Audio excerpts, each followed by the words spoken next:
Good morning, everyone. So, the internet is not doing well today for me. I'm pulling up YouTube on my phone so that I can see comments here, if I get any, on the stream. I had to cancel... Whoa. I had to cancel the previous stream, but as I look at OBS, it's struggling, basically. You know, I have really great download speeds. It's the upload that's really important. I'm on Xfinity, Comcast, and I have a good plan. I mean, you get like 600 megabit download, not megabyte, by the way. But 2 upload, like 2 to 10. So the upload, which is most important, which is what I'm sending to you guys, is terrible today. And I reset my router, turned off everything on my computer, turned off all my phones, you know, everything. And it's still not fixing. So we're going to give this a shot. You guys let me know if it goes bad, like if you can't really tell what I'm doing or anything like that. And we'll just see how it goes. So let's look at the whole thing. Oh, there we go. Oh, I need to turn my camera on.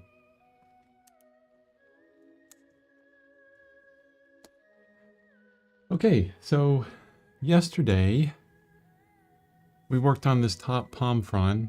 So I did the background, quickly did the background back there, worked on this top palm frond. Hello, Ula. Oh, hello, Thinker. Hey, guys. Kind of like out of sorts this morning, sorry. And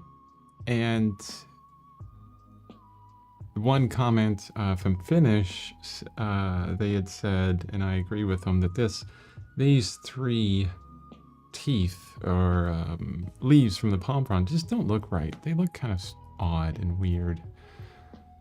So I'm gonna really mess with those. This one here just needs to kind of go away, honestly. It's still wet, so it'll be easy to kind of push it around.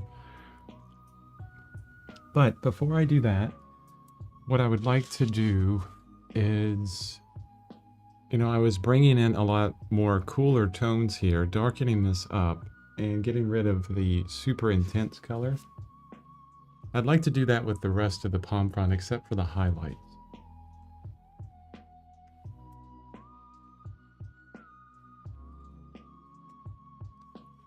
Okay, so let's get into it.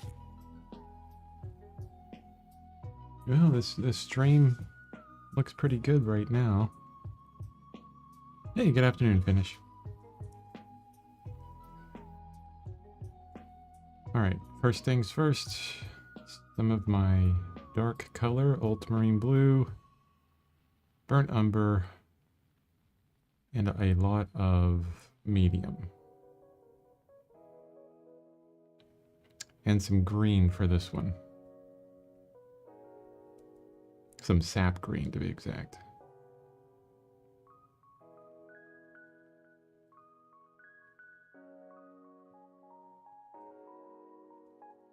And then white to lighten it up, because I don't want it to go very dark at all,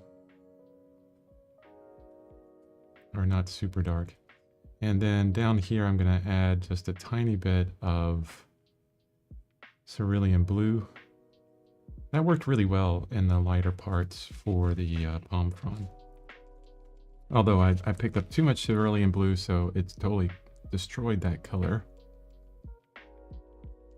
Man, that color has a really high tinting strength. It's crazy.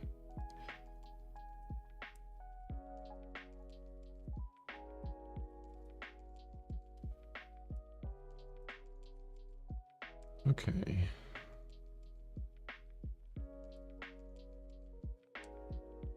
There we go. That's some good color mixed up from what I had before. Something similar. Maybe there needs to be a bit more blue in it. I remember more blue from last time, from yesterday. And like I said, before I get into fixing these leaves here that Finnish pointed out wasn't so good, which I agree. I'm going to darken up the rest of the palm frond, get it lined up to where it's supposed to be. Which was pretty easy yesterday. Whoa. Boy, that's some thick paint. Look at that. Went right over that. No worries. Need to lighten this up a bunch. And then bring in some more of my non-solvent or toxic-free gel medium. There we go. That had just a really bad value to it. Comes right off.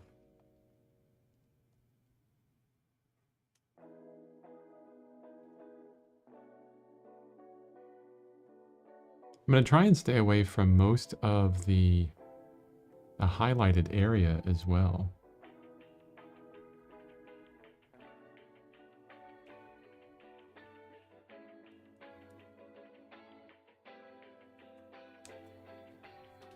And this is way too gray, so I'm going to add in some more green, maybe a little bit of yellow. And then cool it off a little, or not cool it off, but lighten it up with white, which will cool it off.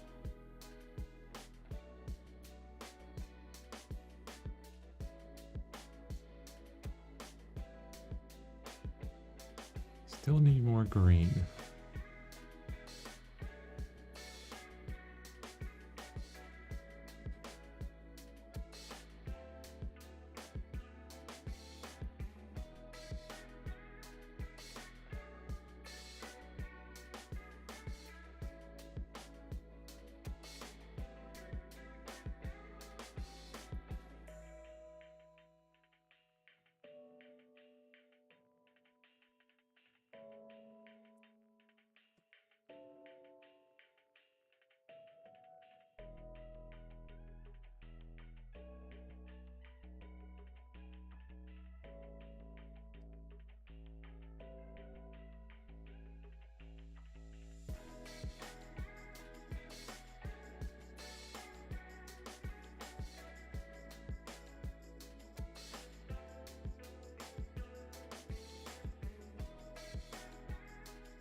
So how's everybody doing this Saturday morning?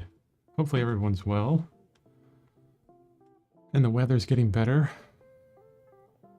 Hopefully you had a wonderful Easter Friday. And I think a lot of people were off on Monday as well. It's a good holiday.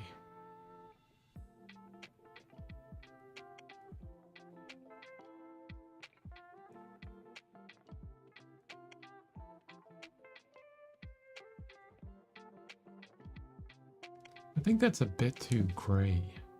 It's looking too gray to me. I'm gonna just kind of chill and observe a little bit.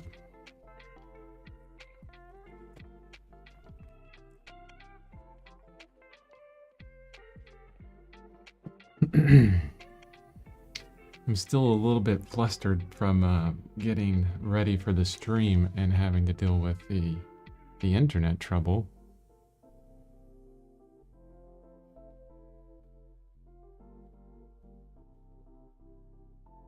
I'm always amazed at how,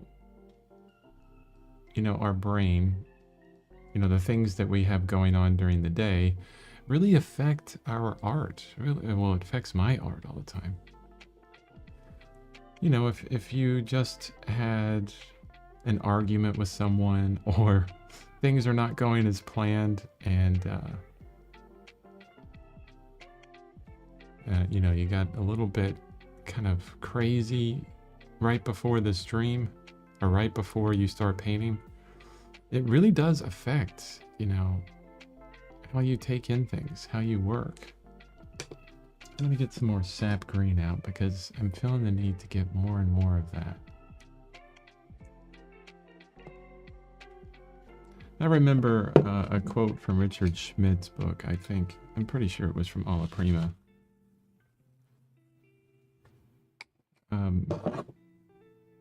One of the practical things that he talks about is, you know, when you start your artwork. And he said if, you know, everything, if lots of crazy stuff is going on, I think one of the things he said was, if the cat had just puked on the carpet, which if you have cats like I do, that's a thing. Probably not the best time to start a painting. You know, having your mind in order.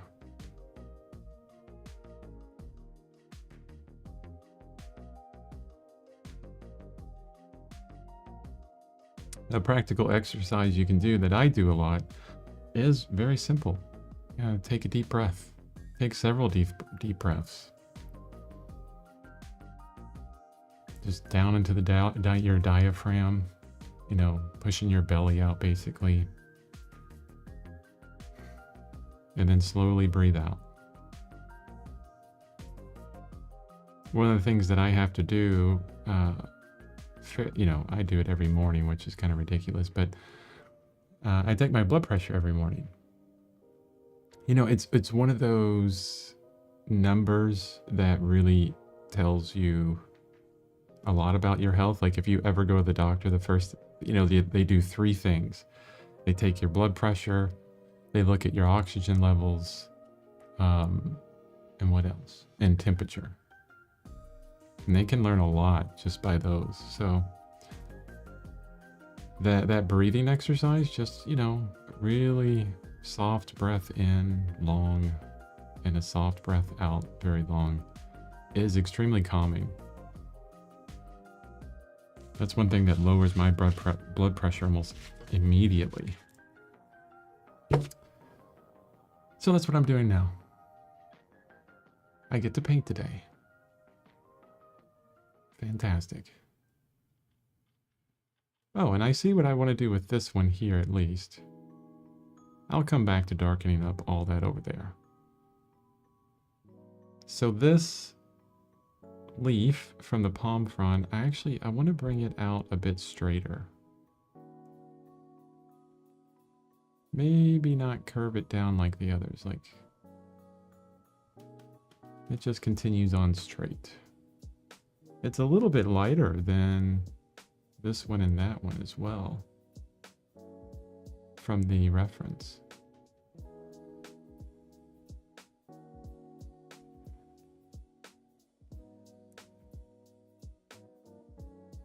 And this is actually a great opportunity because at this point I'm working in glazes. But there's no reason why you can't add, you know, opaque paint. You know, a paint that just has a bit of medium in it and not a lot. To really get some opaque paint on there to cover up what's behind it. Because if you need to change some things around. So I'm going to go back into this thickest part of my darkest dark up here, which doesn't need to be that dark. So I want to match what's here. And I always have to remind myself that it needs to be lighter than the dark areas, the darkest areas on the tiger. So, and let's carve, or let's paint over the old leaf.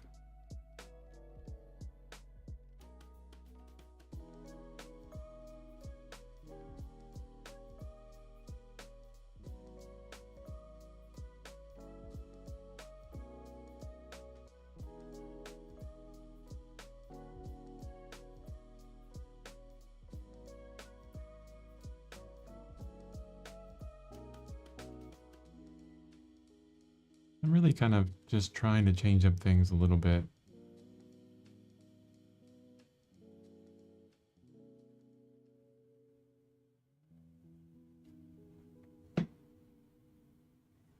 It's a little too rigid. I like how in the reference it has kind of a curve here.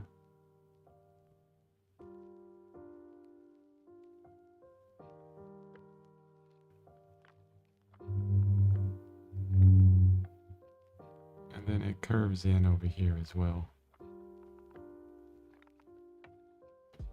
You get sort of an S-curve on it.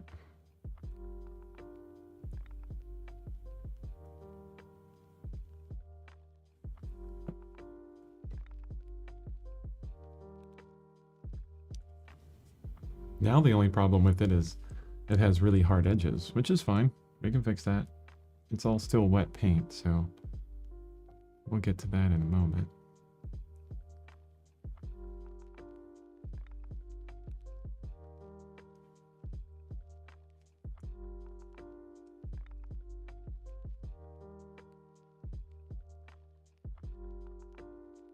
I have to remember to keep some of these brown leaves as well. The brown actually adds some interest to it. You know, they're kind of dead. And that's one thing that we observed when looking at the palm fronds.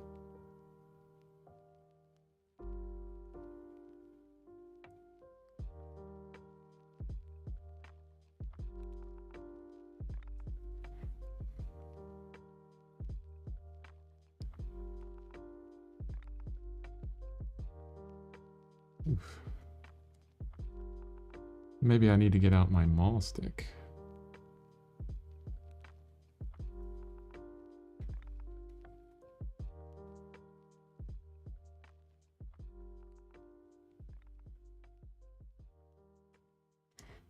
Now this palm frond is a bit different as well than what we have on the reference. It shoots out here a bit straighter. And thins up a lot faster than what I have here. And only goes into, like, over the other leaf till about right here.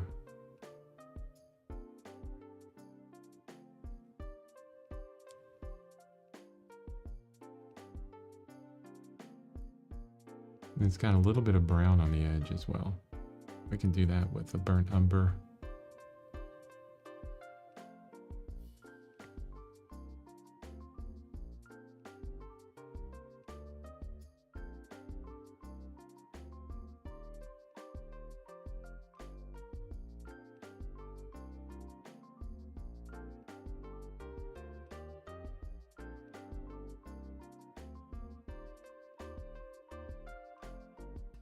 Really taking my time.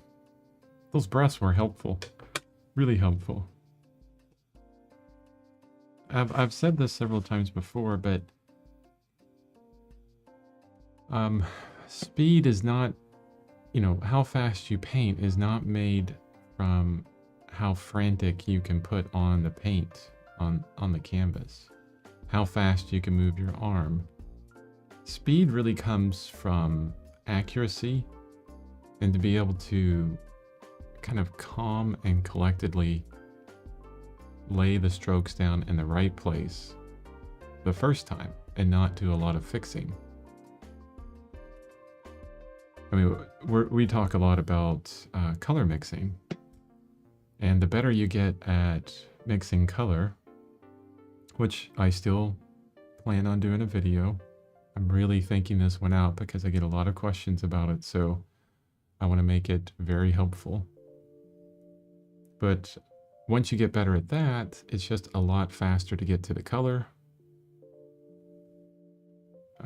And you'll put the right color on the canvas, you know, the second or third time. It's usually not the first time. There's always a little bit of guessing that happens because we have to get feedback on that color, which is so important.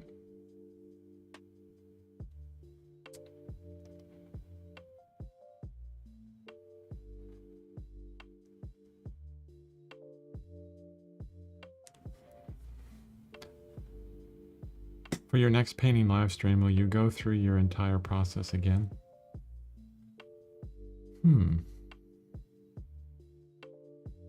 What would you like to see, thinker?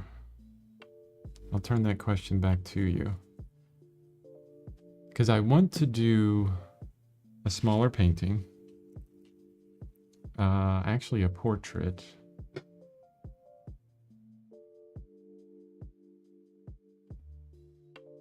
Get back to some figurative work. A small 8x10 portrait is what I'm thinking of. With a heavier emphasis on color theory. Which would include, you know, mixing colors, color relativity, color temperature, all the aspects of color, you know.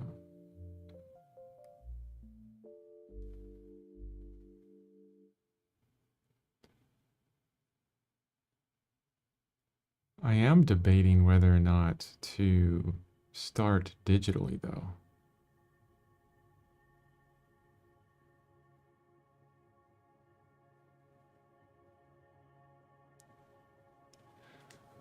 I like the idea of starting digitally and getting an understanding. And then working from, you know, a digital composition that I've created.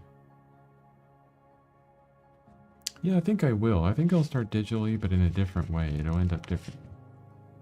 Yes, I'd like to see the entire process. Each subject has its own challenges. Yes, that's true. That is true. So the entire process would start out digitally, honestly. Because I don't have a model in front of me. And even if that my entire process is simple when it comes to the digital format of things, are easy, just manipulating an image and finding a good composition from an image that I collect. And making some adjustments to coloration, things like that, of the image. That's still part of the process that I have gone through many times.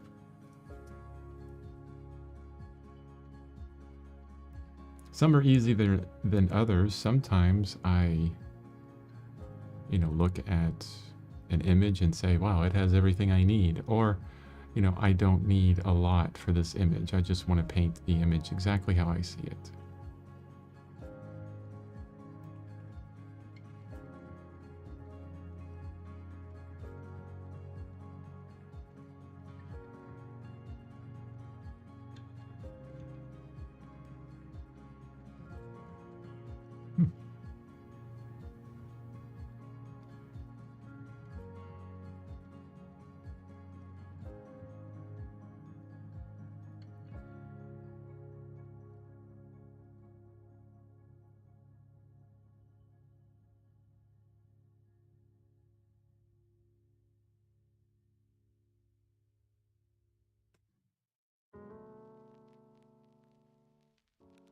These colors are so subtle, and if I don't get them right on, it tends to stand out like a sore thumb.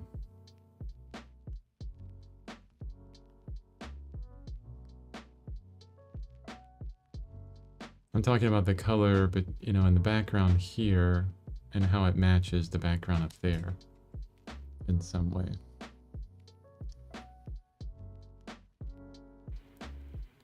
I'd love to see the entire process as well. Oh, thank you, Finish. And good morning, Ashton. Hope you are well.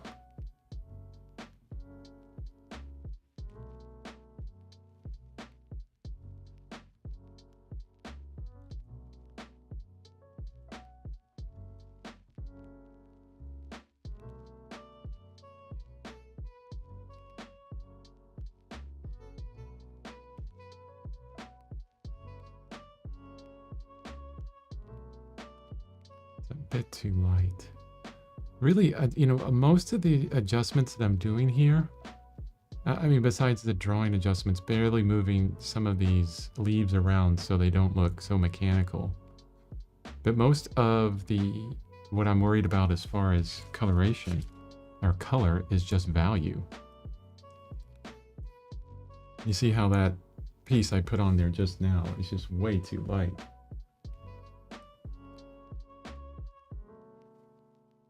Yeah, it just does not work there.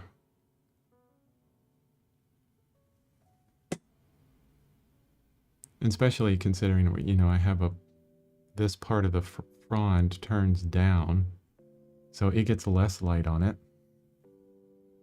It's darker.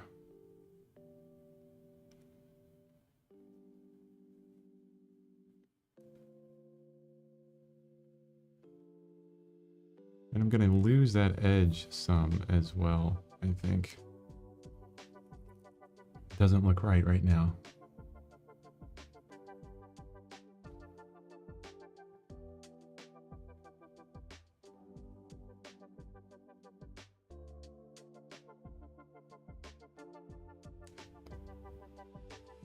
Ah, I'm glad you're doing good.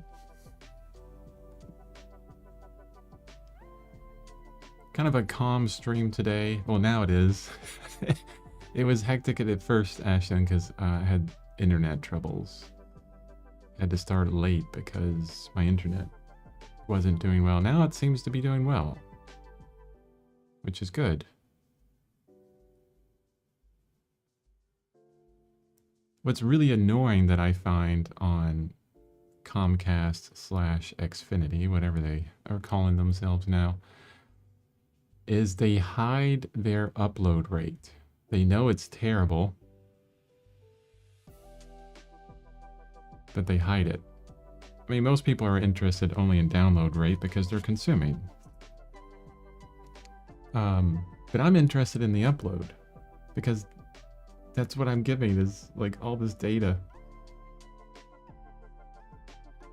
So you go through all their plans and it it talks about all this, you know, oh, you get all these amazing download speeds.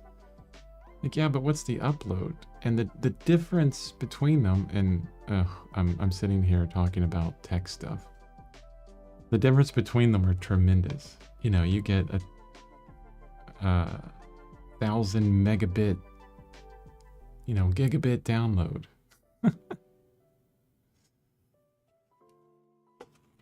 And then the upload is 2.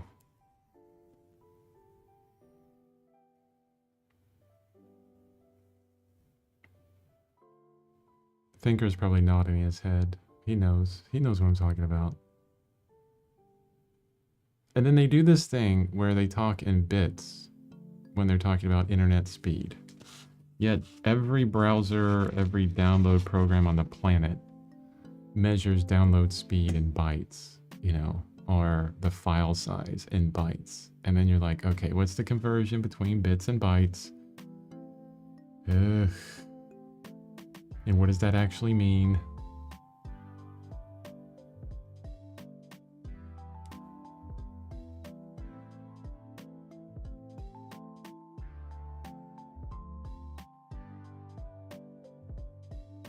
Wow, that is so different from what I put back there.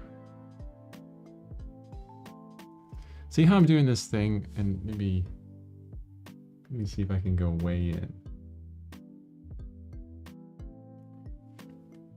There you go, super detailed shot. I'm doing this thing where I just painted this leaf and it comes down here and it goes over this leaf, okay? But I'm doing it before, I'm doing the foreground before I'm doing the background, which is gonna be a problem because if you want to save that leaf, which I'm doing this kind of like stroke that's like going right against the leaf. And this is with anything, you're going to get this really weird kind of look. It's going to look like you've gone around it. You have to obliterate that. You have to get away from it. And the only way to do that is just to go through it and just say, okay, I will finish that overlap later. The placement I liked now, how I changed it up.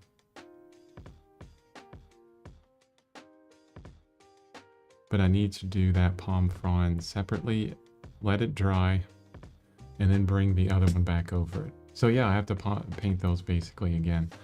Should I have done the back palm frond first? Probably, yeah. Definitely.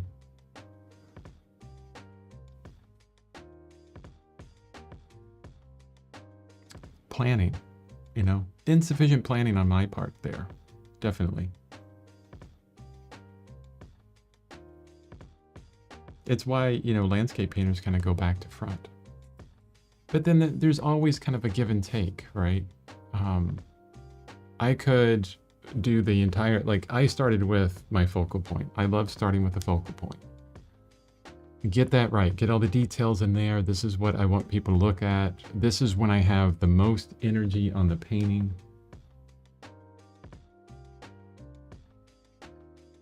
You know, when you start it at the very beginning, you're working on your focal point. And I mean, the energy management is huge there, because if you wait till the end, oh, my white has kind of fallen down. If you wait till the end of the painting to work on your focal point, because it's the thing in the foreground, that could be weeks or months away.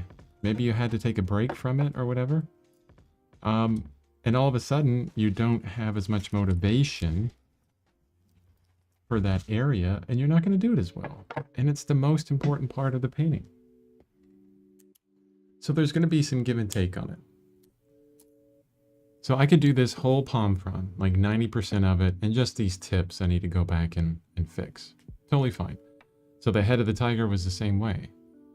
I did the whole head of the tiger. I need to go back and do some of the edges around the ears and the tiger mane and things like that to get it, you know, laid out a little bit better.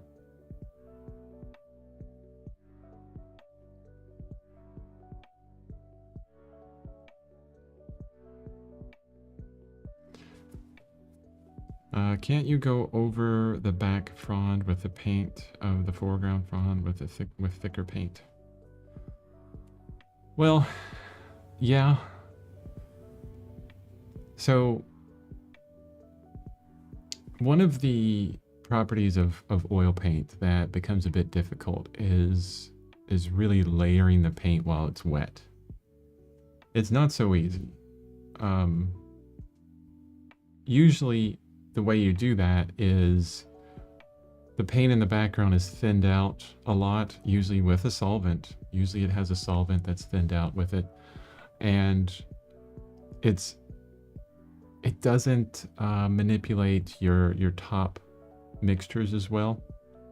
And so you go over it with a thicker paint with a lot less medium in it. But we're at a point in the painting where I have to add medium to everything for that fat over lean rule. I found that it's just better. It's easier to be a little bit more patient with it and just, you know, work on another place. You got a lot to do. And wait till the background dries for a day or so. Maybe sometimes less than that. Yeah, alla prima, definitely. You know, wait till the background dries a bit and then put it over that way. So yeah, you could do the alla prima approach, but alla prima is all in one sitting, remember. It doesn't incorporate glazing. I guess some people would say, oh no, it has glazing with it. Not really. I mean, kind of like that Andrew Tischler video that you pointed out for me to watch. Thinker actually watched most of that. I didn't watch all of it. But he was working over a completely dry painting, you know, just like I am here with glazes.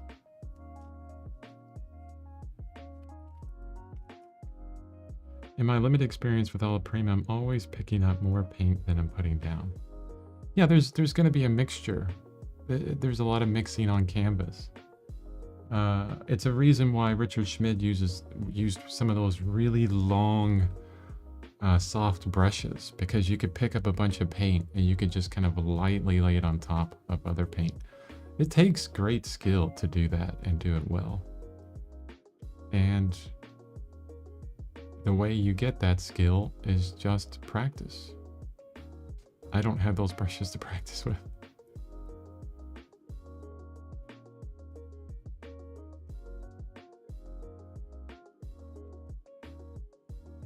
So in this instance, I mean, it doesn't, I don't need to do it now. For example, yeah, I could try and go with all prima approach, but I need to get this whole palm frond figured out. I don't have enough time for that. And then, you know, very lightly put some thicker paint over top with some medium in it, and then kind of manipulate it back and forth a little bit. I could manipulate it, probably get it to work. It would take a little bit of time, but I could probably hook it up. But if, like, tomorrow, if I go over this whole palm frond and I get it figured out, which is probably going to take more than a day, because all these teeth and everything are looking kind of weird. And I need to get that overlap done, but this is still wet. I can go into this whole background, the palm frond in the back. I could go back to the tiger's head and figure that out, and then get back to that at the end. So there's, within at least my process, the way I do things, I have so much other things that I could work on that it really doesn't, you know, matter.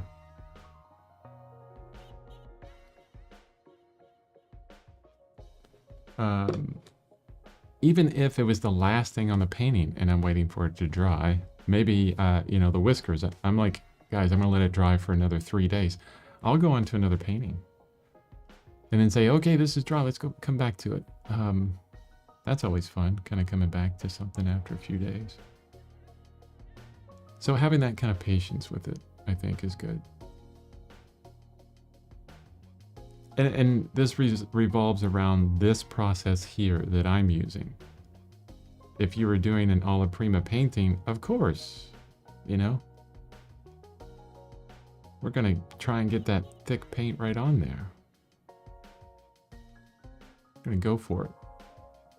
But I'm doing glazing, so. Did you divide your painting process into stages? I know Tischler usually does 3 stages. I'm wondering if you do something similar. I've never really, like, numbered the stages, honestly. But yeah, there is a staging process. And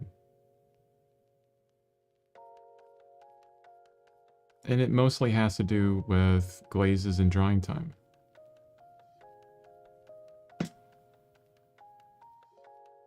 But, you know, that process would change depending on how I want to paint. Like, if I wanted to do a landscape painting, it would be wet on wet. It would be 2-hour painting, and there won't be any stages with that. It'll be just get the painting done as fast as I can. Or, I take that back, as accurately as I can, which will equal speed within the time that I have.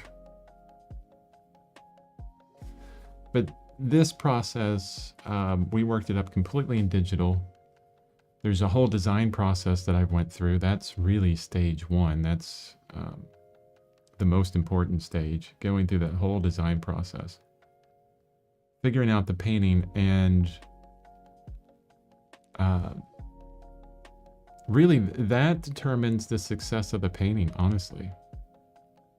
That design process, you can go back through the old streams, look at, it was right after I did the compositional tutorial during the stream.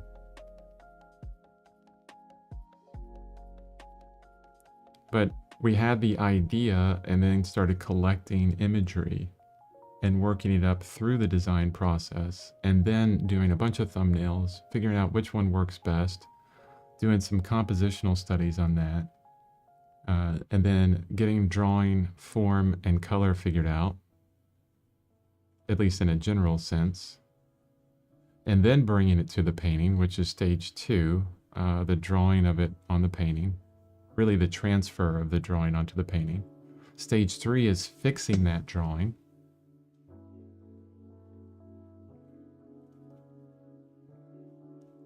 I'm going to have a lot of stages. Stage 4 would be the initial painting process, where you lay in just opaque paint over the whole thing. 5th stage we're in right now with glazing. And then that's repeated as many times as you need. You can glaze and glaze and glaze forever.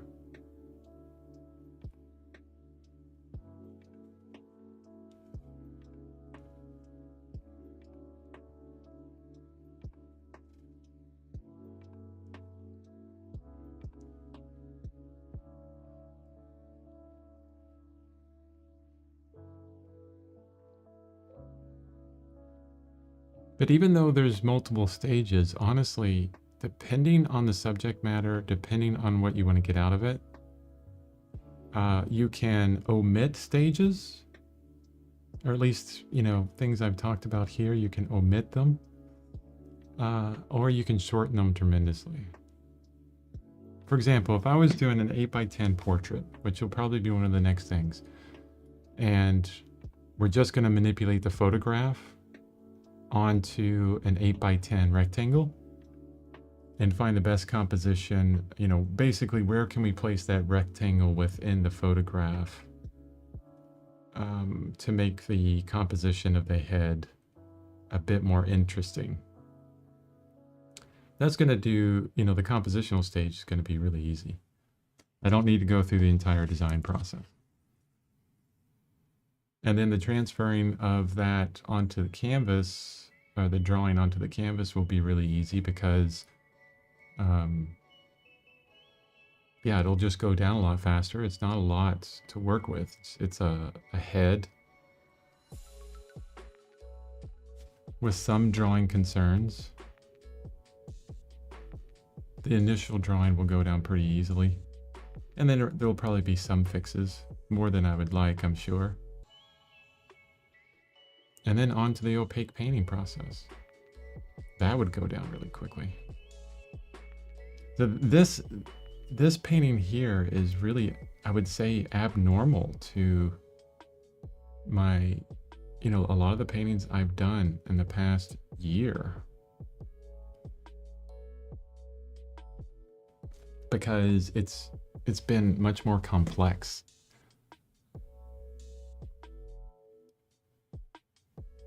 Probably the reason why it's taken me so long.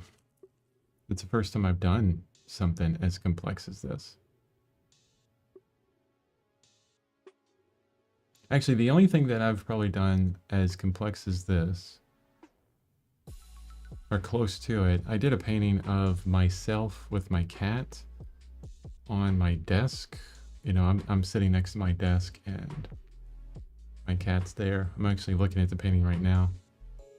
And I had to bring several photographs together because I had to get him to stay up there, you know, in a certain spot. And then I had to take a bunch of photographs of myself and then move, you know, bring those photographs together how I like them.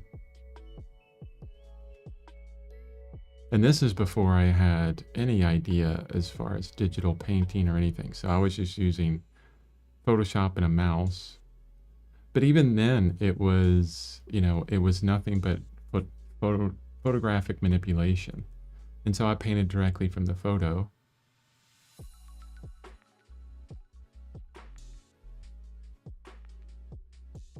Rather than like this one where there was some photos, but we adjusted every photo tremendously where it became kind of our own thing. Wow, it's already 5:30.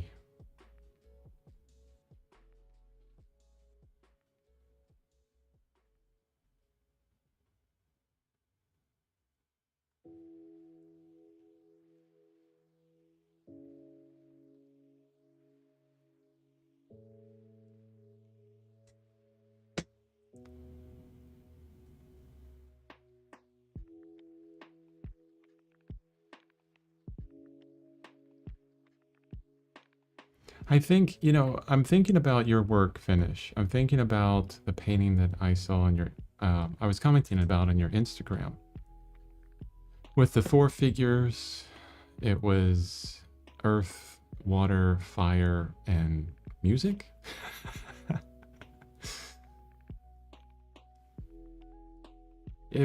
Honestly, if you're still interested in that piece, because I know it's like after you do something, you're like, okay, I'm done with that. I want to get onto something a little bit different. I'm the same way. So if you're not still interested in it, it's totally fine. But if you had an idea like that, and instead of doing studies, oil painting studies, and just started doing that painting in oil, like I want to reproduce this in oil, you would learn a massive amount about oil painting. just by doing that. But the important part of that is you're working on, or make sure that you're working on something that you're interested in. Instead of a project, I like how Jake Parker, he's one of the illustrators from School of Visual Storytelling. He's got a video. He talks about what you need is a product, not a project. Like if you're thinking about, oh, you know, this is something that I like so much that I would like to sell these type of paintings, or put it into a gallery, or show it at a museum, or, you know, this is kind of like the future idea of my work. It's more of a product and instead of a project, because it has a beginning and an end. It has a defined purpose to it. And if you're still interested in it, if you're motivated to do it, you can use that to learn how to oil paint and do something that you have a lot of fun doing as well. Try not to separate. This is what I did in the past. I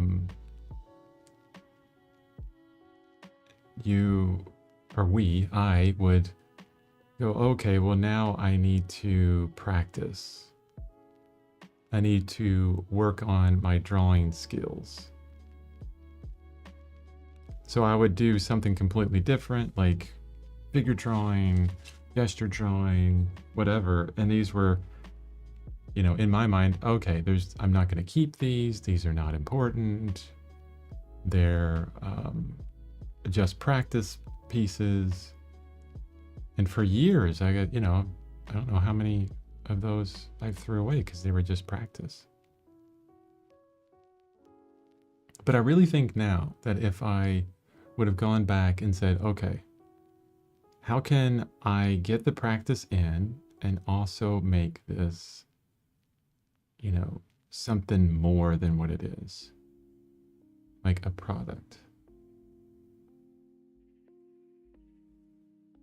And you can even bring like the iterative approach into it as well. You bring an importance to it by thinking about it as a product. And then you can improve the training process by making it iterative.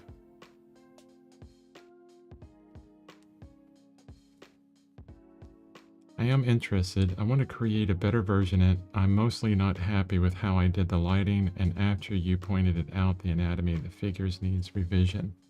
Yeah. So how can you stack other things into that? Let's say you want to learn oil painting or gouache or watercolor. Okay, how can I do the same thing in these mediums? How can I bring an iterative approach to it as well? So you're doing those hand studies, right? Think about the 4 figures in that painting and all of the hand positions that they have. Those are the hand position studies to do, okay? So now the hand studies have a better or not a better purpose, I can't say better. They have more than just one purpose to them. Oh, so not only am I studying, but I'm also making up hands that will help me out with this painting that I want to do. And then you could also add in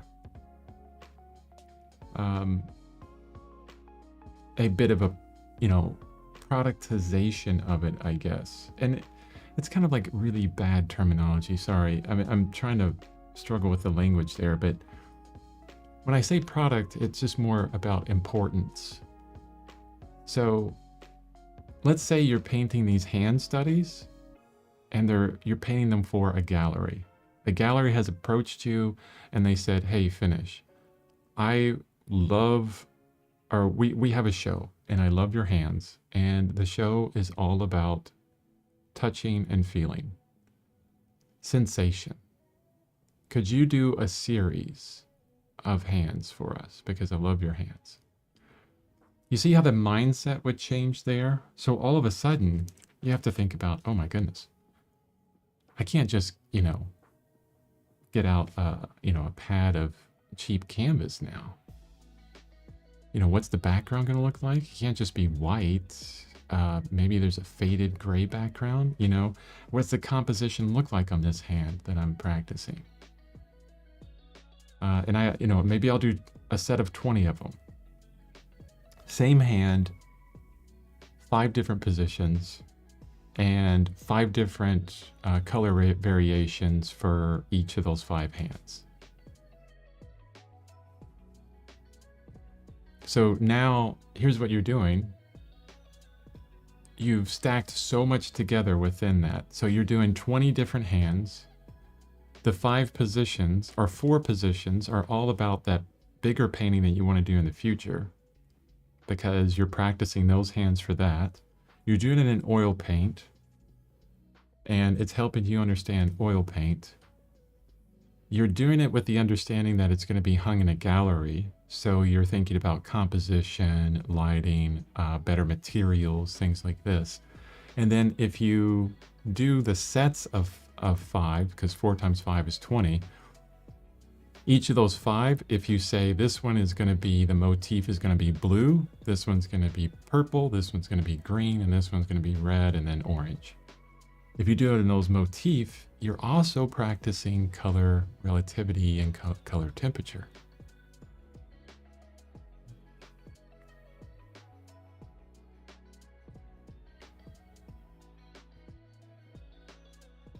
I hope that wasn't too much, but maybe it gave you some ideas of how you can do the thing that you want to do, that you need to do to get better, but also stack so much other things to it so that it can be tremendously helpful for you in all these other aspects of your life.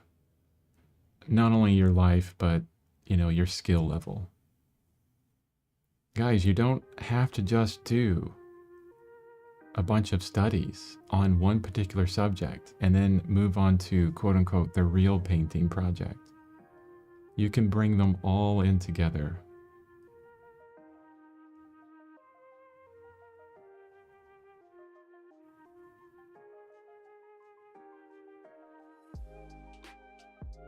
You can make everything you do so much more. Another example is, people do this on YouTube all the time. Oh, well, there's another thing before you finish. I'm going to add more to it. Record all of this. Because we do this all the time on, for content creators like myself on YouTube. Every single one of these live streams, at some point, I'll probably repurpose some of them for shorts, for smaller videos, for B-roll for other videos, all kinds of stuff. A couple of videos I just did, I just had the drawing of the tiger head in the background. I repurposed a lot of what I had, so you're preparing a lot of things. And then you add the, set up your phone, do a time-lapse recording of your painting, throw that up on your Instagram, on YouTube as a short, or as on a video, on Facebook, and you're also beginning to create a network, which is oh so important for us artists, creating that network. I have a whole video about the importance of creating a network and how to do it in person, so check that out. That's a really good point. I knew I had to do studies. I just went into it not knowing how to exactly do these studies. Yeah. This is the kind of thing that I think about, now after lots of experience. And I'm like, oh man, I wish I knew this the 10 years ago when I started. If I knew what I knew now, that's cue the Rod Stewart song. You guys have to look that up. I'm not going to sing it. I can't remember the tune. But if I knew what I knew now when I was younger, I would do exactly that. I wouldn't just do the studies. I would stack those studies with all kinds of things. And you better believe I would be sharing all that on YouTube, on Facebook, on Instagram, no matter how bad I thought they were. Share it. Share it, share it, share it. Especially for, and I'm assuming that you're a younger individual. I could be completely wrong. If I am, I'm sorry. Maybe you want to go full-time as an artist. Even for older individuals. I mean, I want to be a full-time artist. I'm 47. Social media and gaining a following is so important because guess what galleries look at now? They're just like publishers with books now. They look at, okay, how many people is on your email list? How many people are following you on Instagram and Facebook and YouTube? They want a guaranteed thing. You know, they don't pull on just random people because they love the painting anymore. They pull on people that they know, oh, this is a done deal. This guy's got, you know, 100,000 subscribers on YouTube and 600,000 on Instagram and blah, blah, blah and all that. Yeah, please, you know, let me pay you to come in here. Because they know they'll be able to sell the work. But, you know, it takes time to build that up. That's what I tell myself. Gotta stack all this together. Make each and every brushstroke worth 5 times what it could be worth. 25, perfect age. Perfect. I love 25. Where was I at in 25? Oh, 25, I created my first business in 25. I was doing murals in Florida.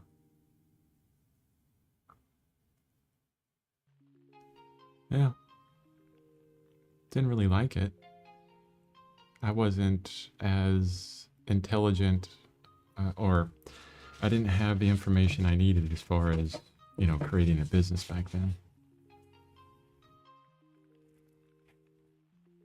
I was really kind of an artist laborer at that point. But it was cool. I had fun. Okay, I'm going to step back on this. It's already 15 minutes past when I should have stopped, but that was, I'm glad I brought that up because I need to write that down. That would make a wonderful video that could help out a lot of individuals. And I'll do that afterwards. One thing is, I mean, look at my palette, guys. I love that kind of like, you know, light color and a little bit of blue down there. It kind of blooms into this kind of darker area on the top. Isn't that pretty? There you go. It's another piece of art.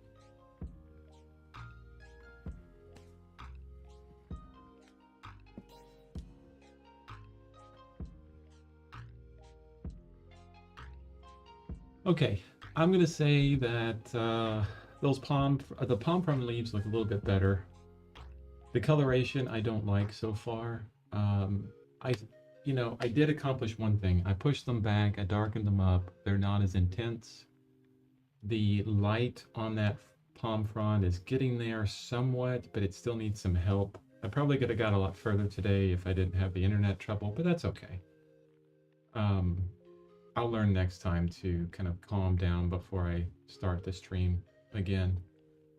And that way I can, you know, be more productive and effective rather than just harried all over the place.